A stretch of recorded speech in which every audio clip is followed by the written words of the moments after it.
Muy buenos días, un saludo especial en nombre de la doctora Gloricela López Jaramillo, presidente del Consejo Superior de la Judicatura, de los demás magistrados que integran la corporación. De igual forma, un saludo especial en nombre de la doctora María Lucero Novoa Moreno, directora de la Escuela Judicial Rodrigo Lara Bonilla. Sean todos bienvenidos a esta conferencia virtual denominada Cibercrimen, que hace parte del 10º ciclo de capacitación en tecnologías de la información y las comunicaciones. La ciberdelincuencia está definida como aquellos actos ilícitos que se cometen mediante las tecnologías de la información y las comunicaciones a través de las redes, sistemas, datos, páginas web y tecnología. Se diferencia de la delincuencia común en tanto que ésta no tiene barreras territoriales y mucho menos físicas, ejecutándose con más facilidad, menor esfuerzo y mayor velocidad que los delitos físicos. La conferencia de hoy tiene como propósito abordar el tema de la ciberdelincuencia, presentando la forma en que crece de manera exponencial, transformando continuamente las modalidades de sus actuaciones, volviéndose cada vez más ágil, con una vertiginosa velocidad, convirtiéndose en uno de los carteles con asociación internacional mediante complejos ataques en contra de sus objetivos. En esta oportunidad tenemos el gusto de contar de nuevo con el doctor Romelio Díaz Daza Molina, abogado, magíster en Ciencias Políticas, candidato a magíster en Derecho Informático y Tecnología de la Información de la Universidad Externado, docente universitario, formador de nuestra Escuela Judicial Rodrigo Lara Bonilla, autor de los libros Democracia y Prensa en Colombia, los medios de comunicación ante el nuevo derecho colombiano y las TIC ante el derecho colombiano y la gestión judicial. Actualmente, el doctor Daza es el presidente del Consejo. Doctor Romelio Elías Daza, bienvenido, tiene el uso de la palabra. Muy buenos días, muy buenos días.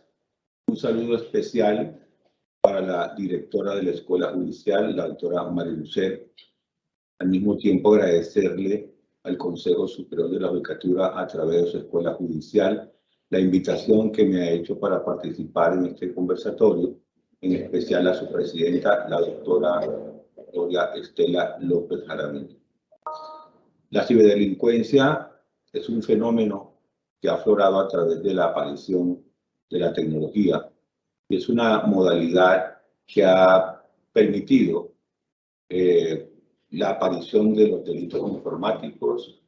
También se le conoce como delitos cibernéticos, también se le denomina ciberdelitos, y lo constituye como un fenómeno derivado de la globalización digital, y que mediante el anonimato y la información personal almacenada en los entornos digitales, los delincuentes han desplegado su campo de acción, lo que amenaza la seguridad de los sistemas informáticos.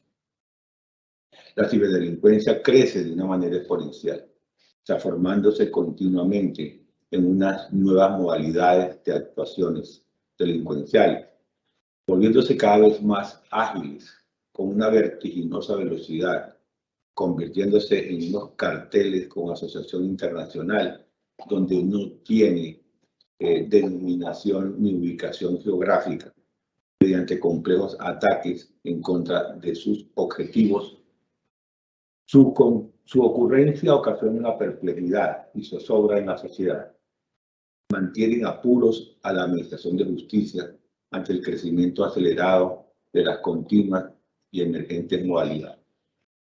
Por esta razón, las autoridades judiciales, el sector justicia, tanto rama judicial como fiscalía, como policía judicial y demás instituciones, han tenido que reinventarse permanentemente, así como se encuentran también obligadas a entender y comprender su operatividad para lograr una eficacia en su persecución.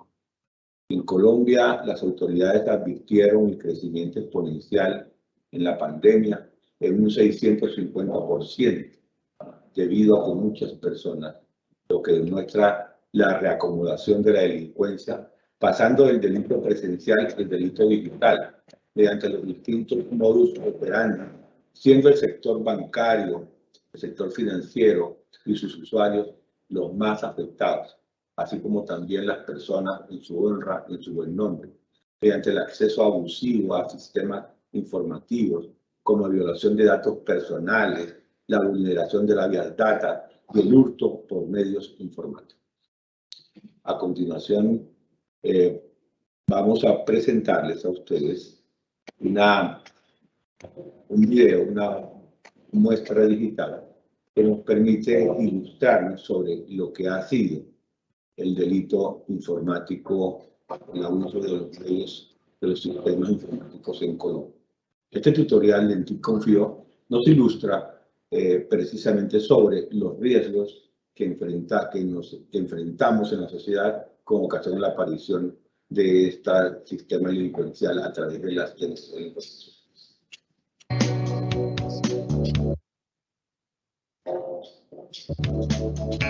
Con TIC Confío sabrás cómo aprovechar de manera responsable y segura las TICs. Hoy hablaremos de los delitos informáticos, una serie de riesgos que te puedes encontrar mientras navegas. Con el uso de Internet y las TICs podemos hallar situaciones negativas como el hackeo, la suplantación de identidad y el phishing.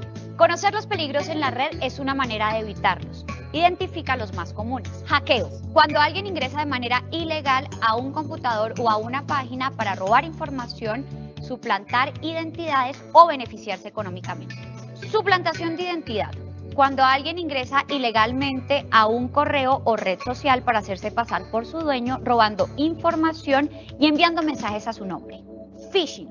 Un estafador se hace pasar por entidades bancarias e invita al usuario a ingresar a sitios falsos muy similares a los reales. El usuario ingresa y ahí es donde se produce el robo. Pero no te asustes, prevenir estos delitos es muy fácil. Aquí van algunos tips. Revisa tu computador constantemente el estado del antivirus o la presencia de programas malignos o espías. Cambia con frecuencia tus claves o contraseñas personales. Intenta que estas sean lo más seguras posibles. Usa mayúsculas, minúsculas y números. Examina el estado de seguridad y privacidad en que están configuradas tus cuentas y asegúrate de siempre cerrar tu sesión. Las TIC no son malas, malo es no saber usarlas. En TIC Confío.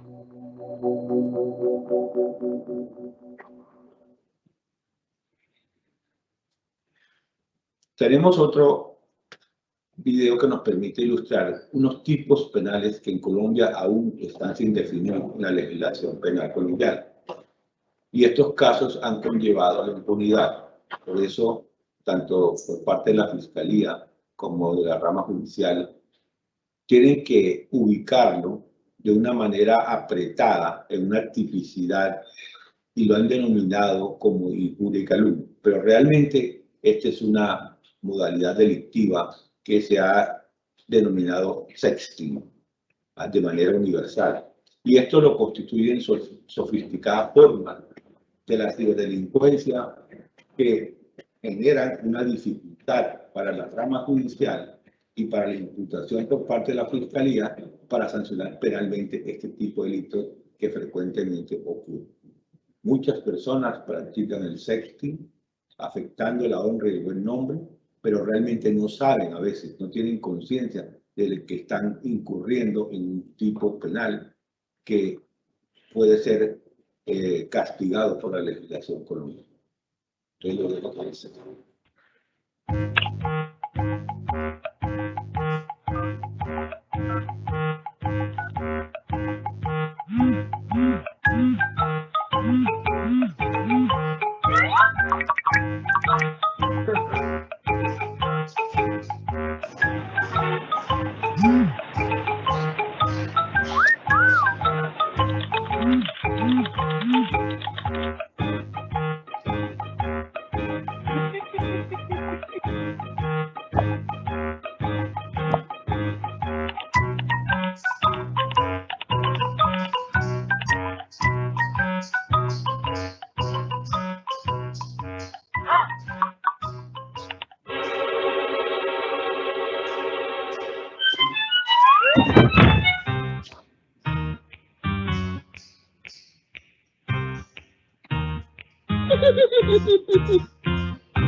Tenemos otro fenómeno que se ha generado en la ciberdelincuencia y se trata del cibergrooming.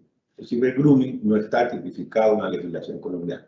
Sin embargo, este fenómeno ronda en el ciberespacio permanentemente y afecta a muchas personas, como lo vamos a ver a continuación en esta demostración digital.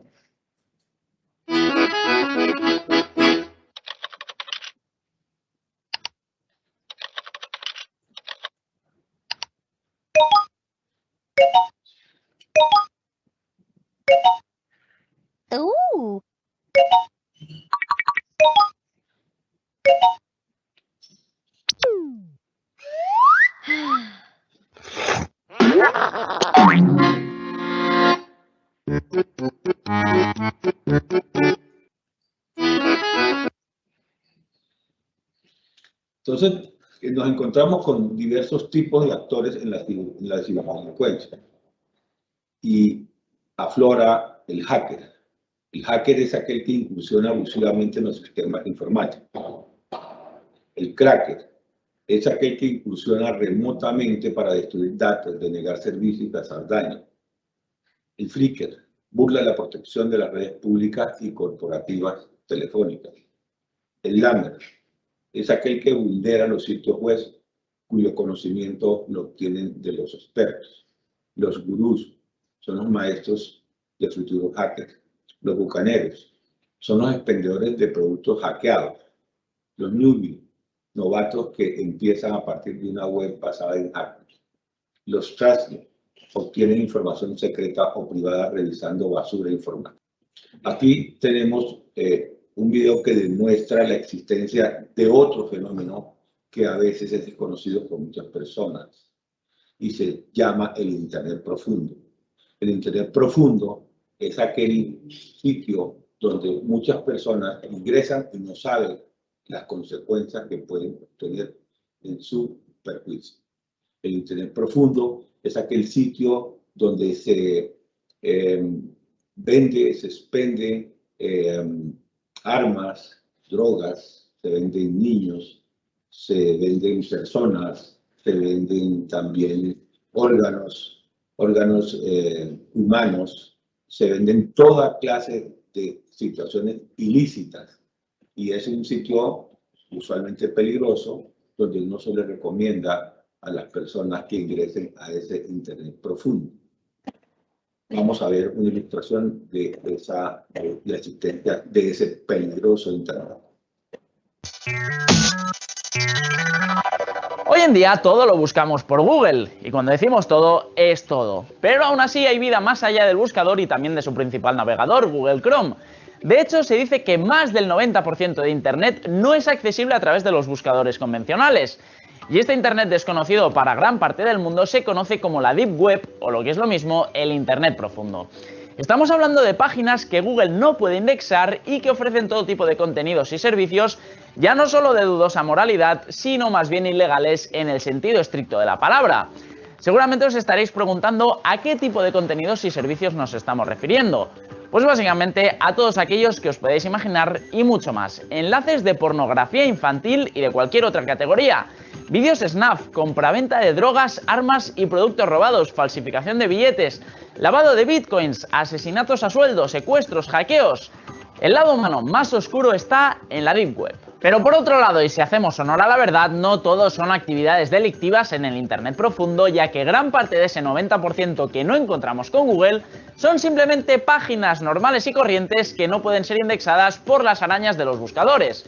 Y es más, también podemos encontrarnos a gente que la utiliza con el objetivo de hacer el bien, como podría ser el caso de Snowden, al haber publicado informaciones que por la web tradicional habría sido imposible.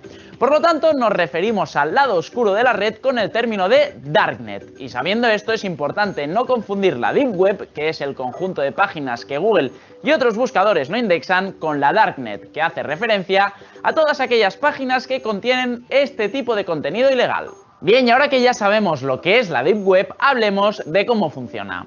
Para acceder a ella, lo primero que hay que hacer es obtener acceso a una red anónima. Las tres más populares son Tor, I2P y Freenet. De todas ellas, la primera es la más famosa y la que más servicios ofrece, sobre todo porque tiene un navegador propio basado en Firefox que permite adentrarse en la Hidden Wiki, que es una de las puertas de entrada a la Deep Web y concretamente a la Darknet. Esta Hidden Wiki es un directorio de enlaces de algunos de los servicios que se pueden encontrar en el inframundo 2.0. Estamos hablando de un listado de páginas revisadas a diario por los propios usuarios, ya que suelen cambiar a menudo de dominios y en Tor solo es posible navegar con un catálogo de enlaces actualizados de forma manual. Pero como en el Internet convencional, también existen unos buscadores de la Deep Web para no depender únicamente de los directorios. Algunos de los más conocidos son Torch o Grams, que se encargan de buscar lo que uno quiera en las distintas tiendas del mercado negro. Unas tiendas que, por cierto, se sostienen sobre 4 pilares fundamentales. El primero de ellos es el PGP, la red descentralizada que imposibilita el rastreo de la IP. El segundo es el Bitcoin, que es la moneda de curso legal de la Deep Web por ser inconfiscable y anónima. El tercero es el sistema de reputación al más puro estilo eBay, que permite tener una idea de la fiabilidad del comprador y del vendedor. Y el cuarto es el escrow, que es el proceso que le da seguridad a una transacción al depositar el dinero de la misma en manos de los administradores de la tienda. Una vez comprado el producto, se envía a cualquier dirección. De hecho, algunos periodistas han logrado recibir droga en su propia casa. Bueno, encontramos en la legislación colombiana los atentados que existen a la confidencialidad, a la integridad y la disponibilidad de datos de los sistemas informáticos, en lo que tenemos en la legislación nuestra. Tenemos un delito, el primer delito, que es el acceso abusivo a un sistema informático, y se trata del acceso total o parcial a un sistema informático, asunto que es muy frecuente de ocurrencia en el día a día en todos los escenarios. Sin embargo, estos delitos muchas veces no son denunciados y no llegan a conocimiento de los entes de investigación. Otro delito importante que encontramos en esta reciente ley 1273 del 2009, que es la que incorporó a la legislación colombiana este tipo de tipicidad en conductas ilícitas, que es la obstaculización ilegítima del sistema informático o red de telecomunicación. Se trata de impedir u obstaculizar el funcionamiento o el acceso normal a un sistema informático, a los datos informáticos, a una red de telecomunicaciones. Como pueden ver, esto tiene una sanción severa y al mismo tiempo unas penas o sanciones pecuniarias bastante elevadas. También tenemos otros delitos que se refieren a la confidencialidad, la integridad y la disponibilidad de los datos y los sistemas informáticos. Y se trata de la interceptación de datos informáticos como primer delito, atentado a la confidencialidad. Este delito se refiere a interceptar ilícitamente datos informáticos en su origen, destino o el interior de un sistema informático, o a las emisiones electromagnéticas provenientes de un sistema informático que lo transporta. Como pueden ver, son delitos que tienen unas sutiles diferencias y usualmente permite una confusión, no solamente a los órganos de investigación, sino también a los ciudadanos. El daño informático es otro delito que se debe tipificar. Este delito se refiere a obtener, compilar, sustraer, ofrecer, vender, intercambiar, enviar, comprar, interceptar, divulgar, modificar o emplear códigos personales, datos personales, contenidos en ficheros, archivos, base de datos o medios semejantes con provecho propio o de un tercero. Estos son delitos que tienen que ver justamente con esa violación a través de la ciberdelincuencia. El uso de software malicioso.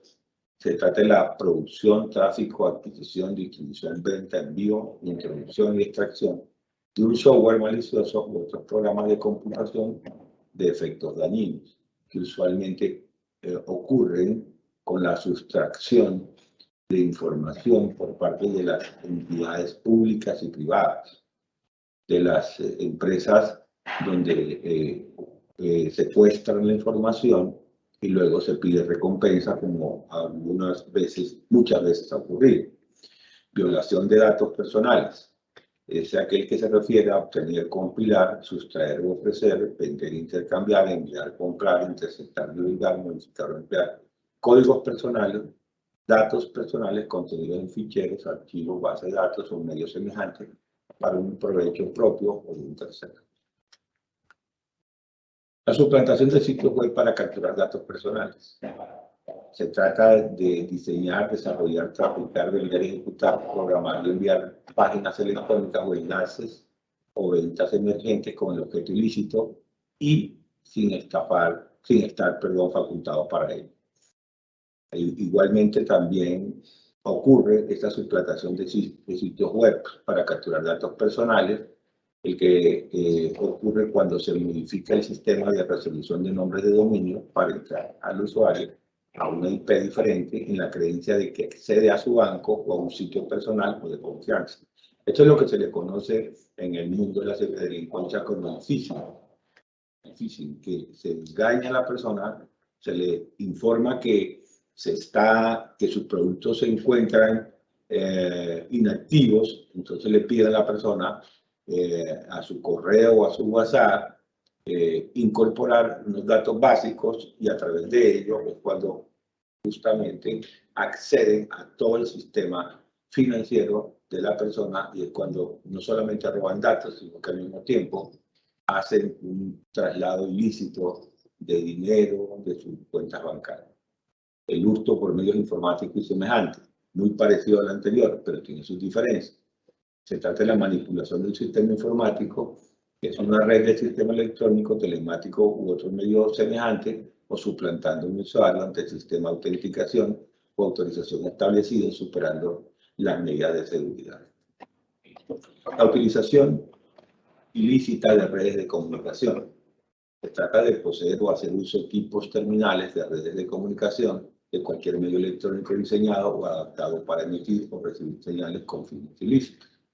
Y hay otro delito también que se trata justamente a través de la tecnología de información, que es la transferencia no consentida de activos. Es la manipulación informática o artificio semejante en donde se consiga la transferencia no consentida de cualquier activo en perjuicio de un tercero con un ánimo de lucro. Todos estos delitos pueden ocurrir con una simple conducta. Pueden incurrirse en varios delitos con una sola conducta. Tenemos la interceptación de comunicaciones. Allí se establece justamente en la ley 906 del 2004 del sistema acusatorio, modificado por una ley más reciente, la 1453 del 2011, donde la Fiscalía puede ordenar la búsqueda de elementos materiales probatorios o evidencia física, búsqueda o ubicación de imputados, indiciados o condenados, que se intercepte mediante grabación magnetofónica o similares las comunicaciones que se cursen por cualquier red de comunicaciones, que se le solicita a este órgano de control de carácter judicial la obligación de reserva por quien practique la diligencia y la prohibición de la interceptación de comunicaciones al defensor de cualquier procesado, imputado o indiciado. Entonces, vemos, esto es lo que se conoce como búsqueda selectiva de bases en base de datos. Ustedes seguramente lo conocen muy bien. Está ordenado justamente por esa norma que acabo de mencionar. Hay un tutorial importante que quiero mostrarles de cómo denunciar los delitos informáticos en Colombia. Entonces, los dejo con esta muestra digital.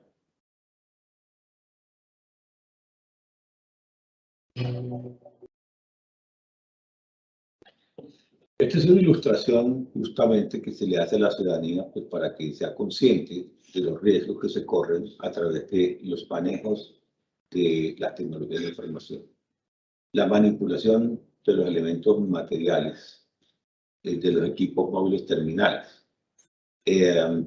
Hay una norma que es la 1453 del 2011, del artículo 105, que nos habla sobre la alteración de las bases de datos positivas y negativas creadas y administradas por la respectiva entidad regulatoria, mediante manipulación, reprogramación, remarcación, modificación de equipos móviles terminales de comunicación.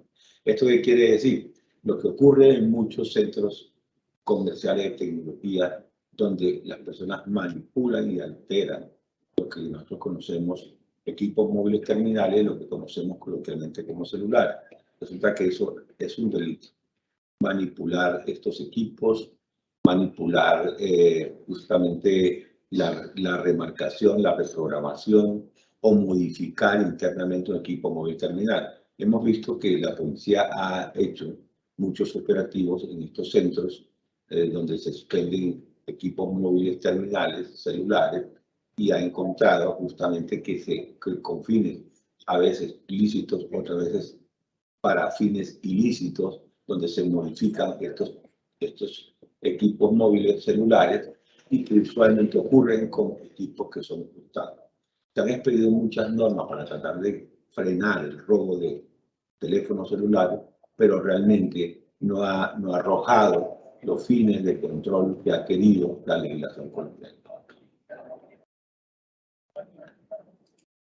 Bien, existen unos portales que a veces es bueno conocerlos, donde se pueden denunciar este tipo de delitos propios de la ciberdelincuencia, como puede ser el Twitter, en TicConfío, @TicConfío, en Facebook, en TicConfío.mintic, en YouTube, en TicConfío TV, en ticconfio.go.co, también en www.teprotejo.org, en fin, Mercanet y este otro sitio para denunciar, y Internet Sano igual también, pero la ciudadanía desafortunadamente desconoce este tipo de accesos, de puntos de acceso para poder denunciar cuando se trata de un delito informático. Sitios de denuncia oficiales en la DIGIN, Fiscalía, ICBF, en Teprotejo, Interpol y en TicConfío. Existen unos sitios para denunciar.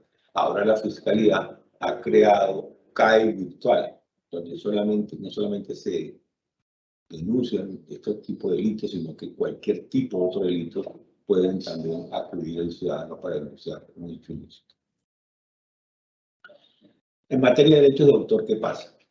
Igualmente, a través de este mecanismo de las tecnologías de la información, existe una violación permanente a esos derechos de autor. Y para eso existe la Dirección Nacional de Derechos de Autor, que ha creado unos portales, en sus portales, unos puntos de acceso para que se puedan presentar este tipo de denuncias de violaciones que frecuentemente ocurren, y al mismo tiempo también se ofrece asesoría jurídica en derecho de autor sin costo alguno por parte de esta Dirección Nacional de Derecho de Autor de la Unidad Administrativa Especial del Ministerio del Interior.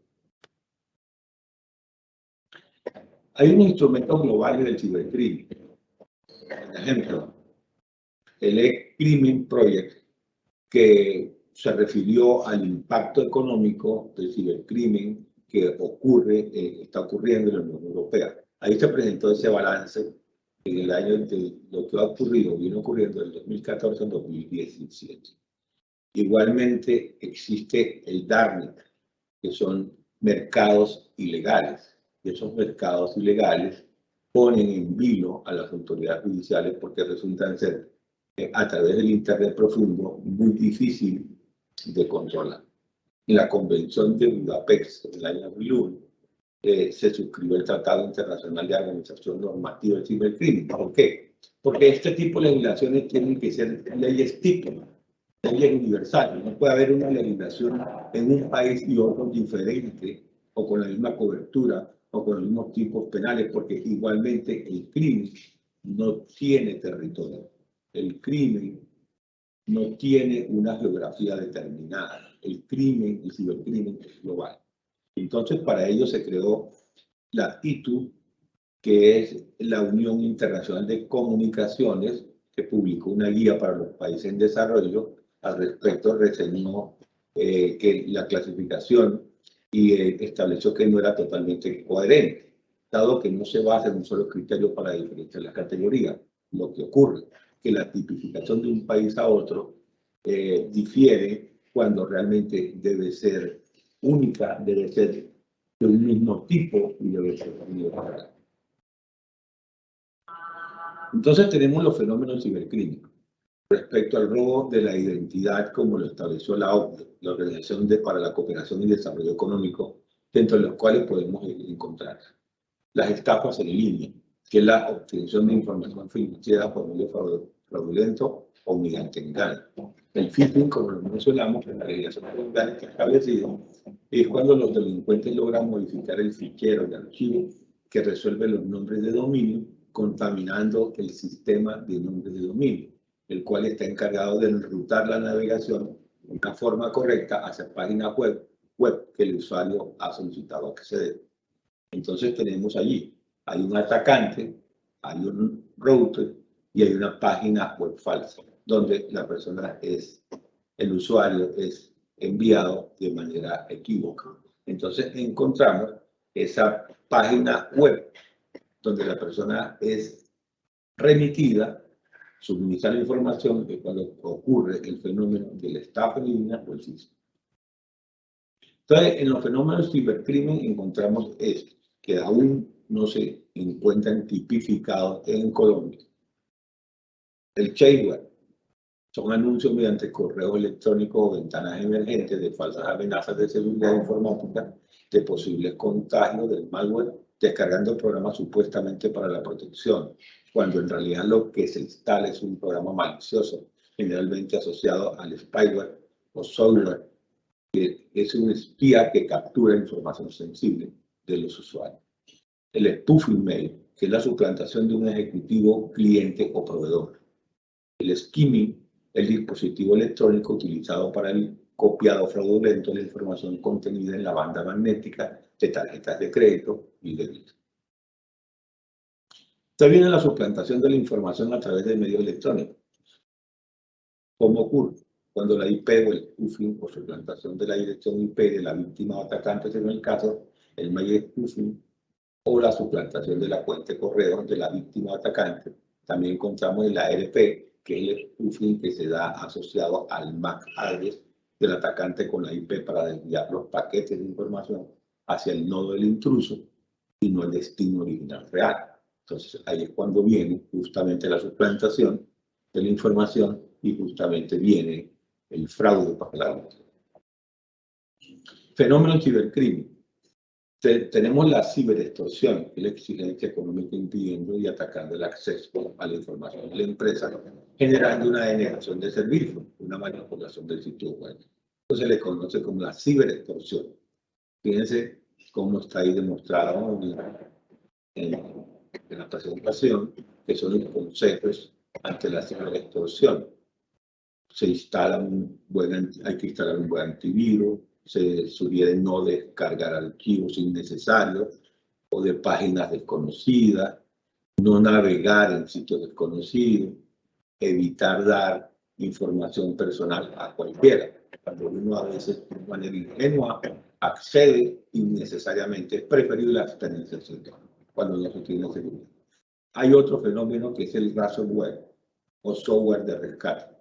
Son los secuestros de información, variantes de la ciberextorsión, cuando el crimen organizado realiza cobros y ciberchantaje.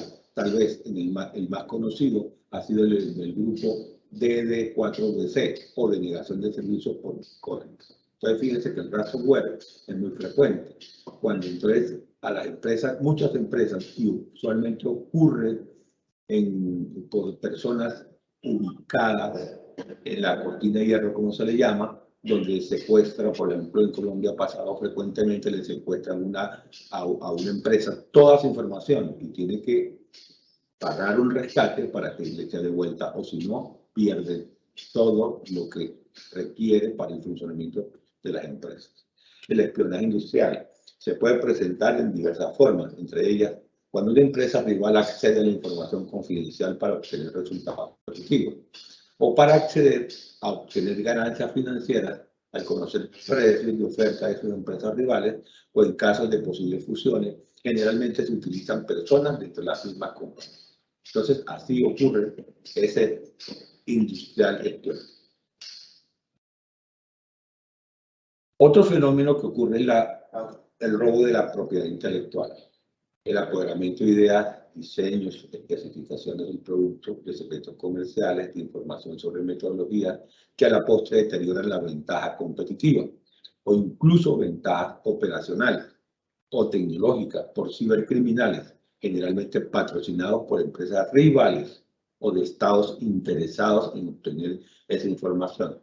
Y tenemos también, por último, el ciberlavado, que es la utilización del Internet para blanquear productos de sus actividades delictivas mediante actos complejos de transferencias habilitadas por Internet entre redes, cuentas bancarias, offshore, usualmente utilizados por la delincuencia organizada y redes internacionales.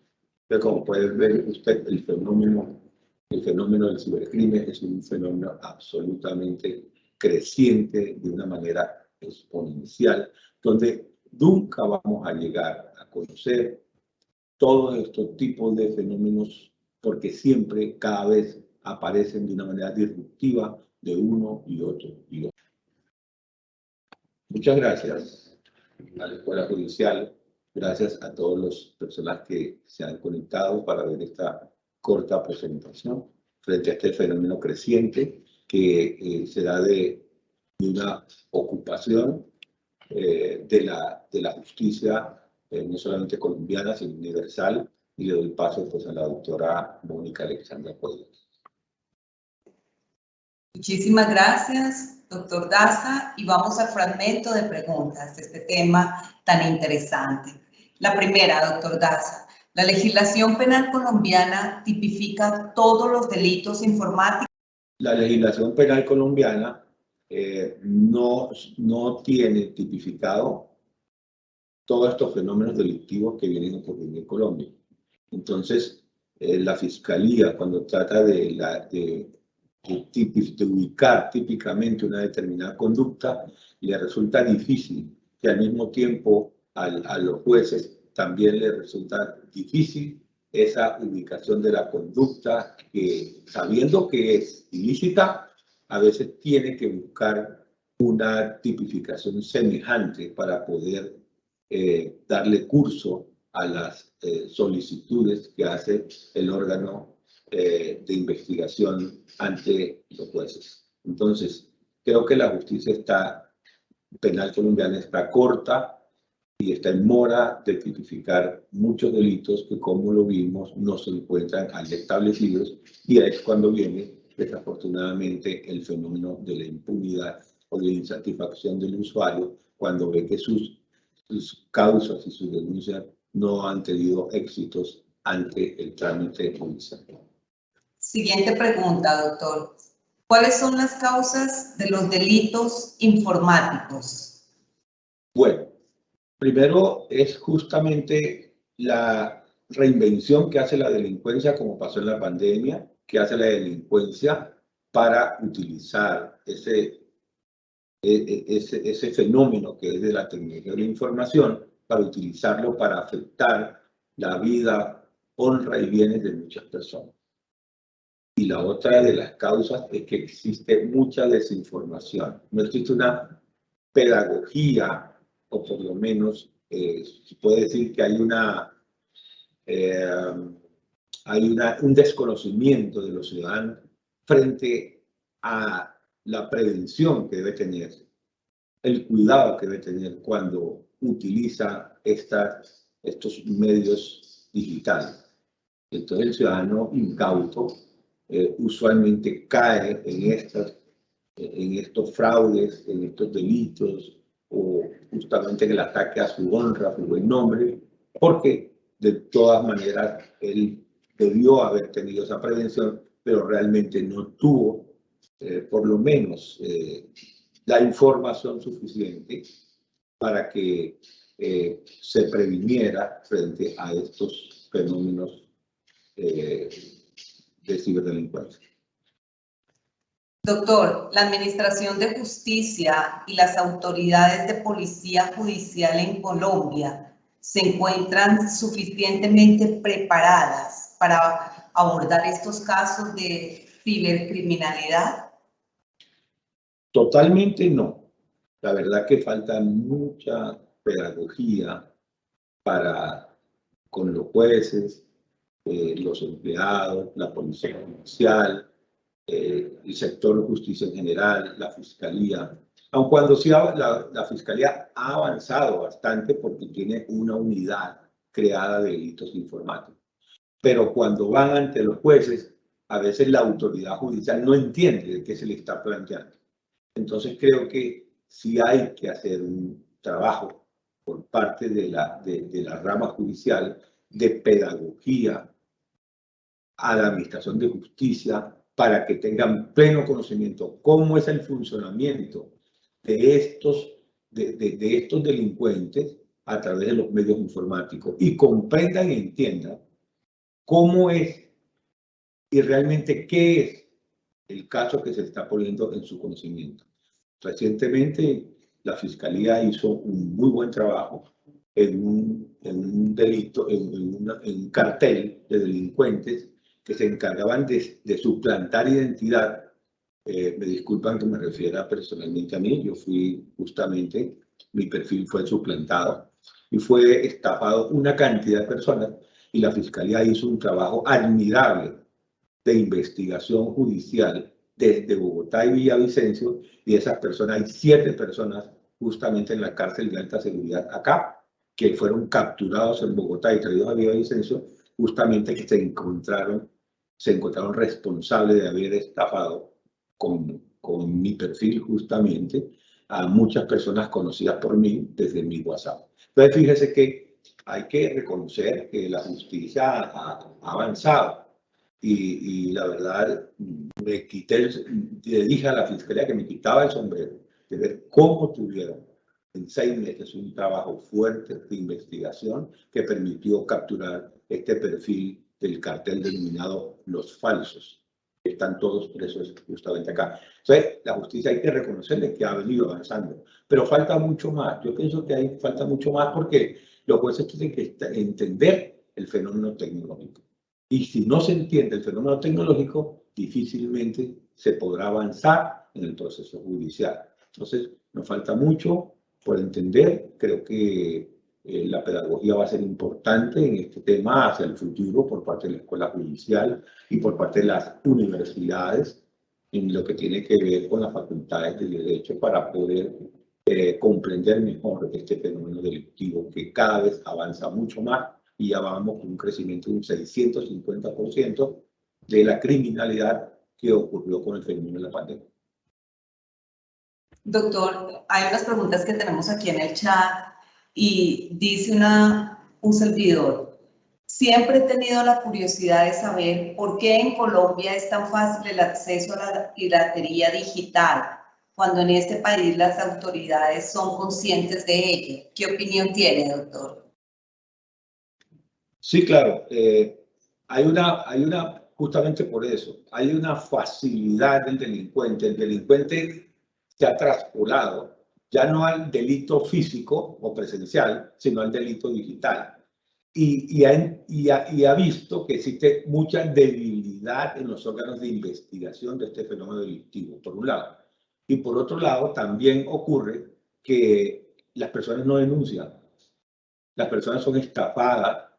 De pronto le reclaman a su entidad bancaria, le reclaman a su institución financiera, pero las personas no denuncian. Entonces, esas dos situaciones nos conllevan a que exista una impunidad en materia del ciberdelito. Una porque no se denuncia y otra porque porque las autoridades de investigación no avanzan. No avanzan y encuentra uno que va a averiguar la persona qué pasó con mi estafa, qué pasó, y encuentra que no avanzó porque o el policía judicial no le entendió o realmente son tantos que ocurren que no hay capacidad para avanzar en todos los temas, las denuncias que se presentan ante los órganos judiciales.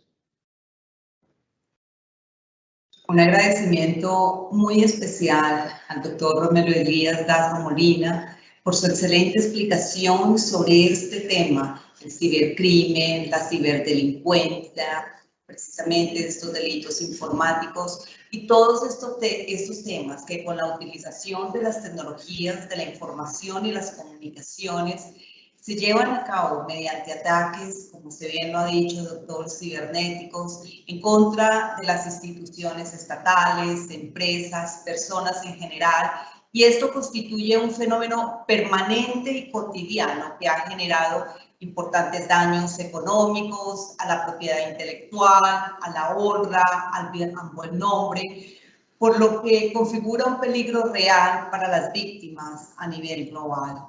La ocurrencia ocasiona perplejidad y zozobra a la sociedad y mantiene en apuros a la administración de justicia ante el crecimiento acelerado con las continuas y emergentes modalidades. Doctor Daza, asimismo queremos darle gracias por todo su colaboración y su participación en estas videoconferencias durante este año. Muy agradecidos de parte de la Escuela Judicial.